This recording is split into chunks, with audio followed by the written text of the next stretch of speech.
تنها وقتی که من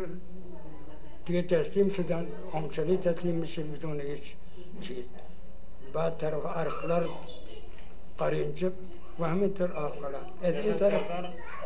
لبه سردارم فرار کرد رفت اینجا یواشکی تسلیم شد خودشو چند موقع قایم کرد بعد بدون که قول چیز بدون کسی بفهمه اومد تسلیم کرد تمام خانه ها جمع شدن در دست اما تسلیم نتونستن کنن حسین نتونستن کنن وقت کنشتفرم که گرفت تنها مقاومتی که من دیدم من در کنشتفر که بودم کوچک یه دو دیدم اصل چند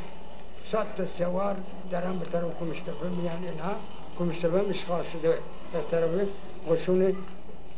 زاهدی ایران دو طرف این شروع شد تیراندازی تا صبح از طرف این هم مسلسل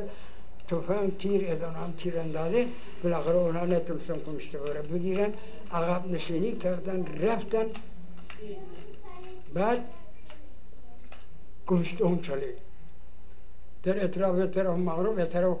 کتب اومدن با اونچلی حمله کردن با اونچلی حمله کردن جنگ شروع شد از طرفین یه نفر سربازی کشته شد